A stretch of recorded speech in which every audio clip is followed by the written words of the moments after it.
Jungle.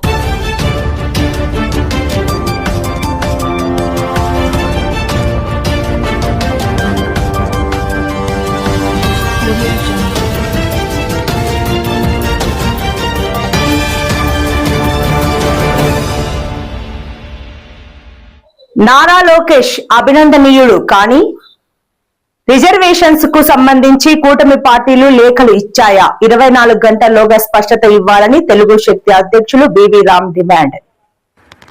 మహిళలకు ప్రాధాన్యత ఇవ్వడంలో దివంగత ముఖ్యమంత్రి తెలుగుదేశం పార్టీ వ్యవస్థాపకుడు స్వర్గీయ నందమూరి తారక రామారావుకి మించిన ఎవరూ లేరని తెలుగు శక్తి అధ్యక్షుడు బివి రామ్ అన్నారు. ఇదే విషయమై శుక్రవారం జీవీఎంసీ గాంధీ విగ్రహం వద్ద బివి రామ్ మాట్లాడుతూ మహిళలకు ఆస్తులు 50% వాటా హక్కు కల్పించిన ఘనత నందమూరి తారక రామారావుకే దక్కుతుందన్నారు. ఇప్పుడు తాజాగా తెలుగుదేశం పార్టీ జాతీయ కార్యనిర్వహణ అధ్యక్షుడు నారా లోకేష్ మహిళలకు 33% రిజర్వేషన్లు కల్పించడం ద్వారా తాతకు తగ్గ మనవడుగా గుర్తింపు పొందారన్నారు. ఇదే అంశమై తెలుగు శక్తి కూడా హర్షం వ్యక్తం చేస్తూ నారా లోకేష్ కు కూడా అభినందనలు తెలియజేస్తోందన్నారు. అయితే రాష్ట్రంలో కూటమి ప్రభుత్వం అధికారంలో ఉండటం వల్ల 33% రిజర్వేషన్పై అనుమానం ఉందన్నారు. కూటమిలో అంతర్భాగమైన జనసేన, భారతీయ జనతా పార్టీ రిజర్వేషన్స్ అంశంపై సానుకూలంగా ఉన్నాయో లేదో తెలియడం లేదన్నారు.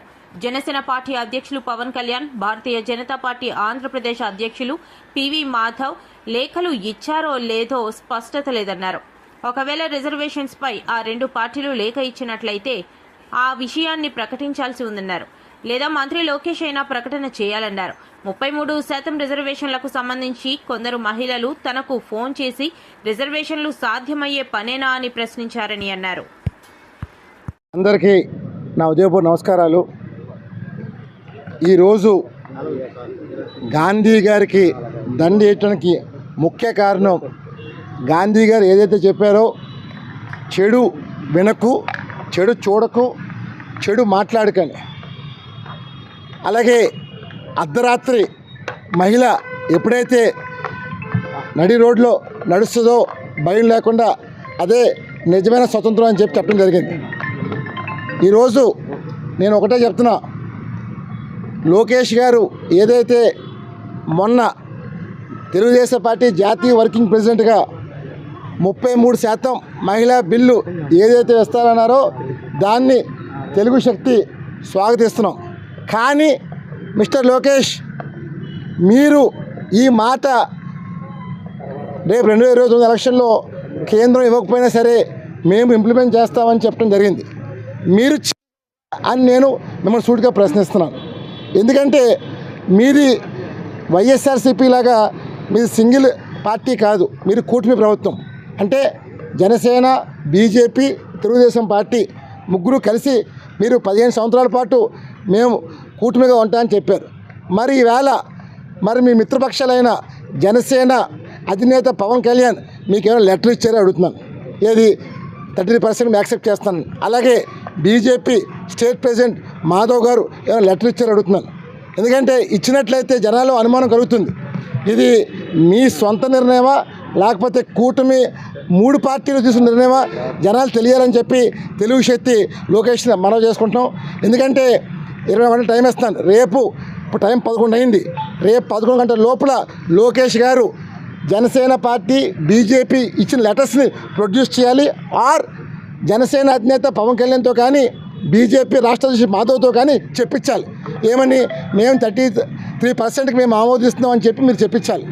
లేని పక్షంలో మీ మాటకి క్రెడిబిలిటీ ఉండదని చెప్పి మనం చేస్తాం. ఎందుకంటే సింగిల్ పార్టీ అయితే మీరు చెప్పినా మీ జనాలు నమ్ముతారు. ఇది కేంద్రం ఇవ్వకపోయినా పర్లేదు, మీరు తీసుకున్న దాంట్లో బీజేపీ పార్టీ ఉంది. బీజేపీ పార్టీ కేంద్ర ఏదైతే నాయకత్వం ఉందో కేంద్ర బీజేపీ సెంట్రల్ ఆఫీసు వాళ్ళు ఇవ్వాలి క్లియరెన్స్. వాళ్ళు ఇవ్వకుండా బీజేపీ వాళ్ళు చెప్పడానికి లేదు. అందువల్ల ఒక స్టేట్మెంట్ ఇచ్చే ముందు మీరు గతంలో చంద్రబాబు నాయుడు ఎలాగైతే ఆంధ్రప్రదేశ్ విభజించమని చెప్పి ఎలాగైతే లెటర్ ఇచ్చారో ఆ లెటర్ బేస్ చేసుకొని రాష్ట్రం విడిపోయింది. మరి ఈవేళ మీరు 33% ఇంప్లిమెంట్ చేస్తారన్నారు. దానికి మాకు రుజువు కావాలి. పవన్ కళ్యాణ్ చేత, బీజేపీ చేత రుజువు కావాలని చెప్పి కోరుతున్నాం. ఎందుకంటే మోసము చేయటం మంచిది కాదు. గతంలో స్వర్గీయ నందమూరి తారక రామారావు పార్టీ పెట్టినప్పుడు ఆస్తిలో సగం వాటా మహిళలకు ఇచ్చిన ఘనత ఎన్టీఆర్ దక్కింది. మరి ఈవేళ మనం చూసాం, నిన్నే ఇటీవల మధ్యకాలంలో ఎన్టీఆర్ వారసుడు ఎవరు, లోకేష్ జూనియర్ ఎన్టీఆర్ అని చెప్పి ఈ ప్రస్తావన రాష్ట్రంలో చర్చ నడుస్తుంది. నిన్నే చూసాం తెలంగాణ ముఖ్యమంత్రి రేవంత్ రెడ్డి గారు ఎన్టీఆర్ వారసుడు జూనియర్ ఎన్టీఆర్ అని చెప్పి కొనబోలు చెప్పారు. అలాగే ఎన్టీఆర్ ముఖ్యమంత్రి అర్హత కూడా చెప్పారు, సాక్షాత్ పక్క రాష్ట్ర ముఖ్యమంత్రి. సో ఎన్టీఆర్ వారసుడు లోకేష్ కాదు, జూనియర్ ఎన్టీఆర్ అనేది పక్క రాష్ట్ర ముఖ్యమంత్రి గారు అనౌన్స్ చేశారు. ఇది వాళ్ళే కాదు, తెలుగు చేతి ముందే చెప్పాం ఎన్టీఆర్ వారసుడని. అసలు డెఫినెట్గా చెప్తున్నాను, లోకేష్కి 24 hours టైం ఇస్తున్నాను. రేపు ఉదయం లోపల 11 లోపల మీరు రుజువు చేసుకోవాలి.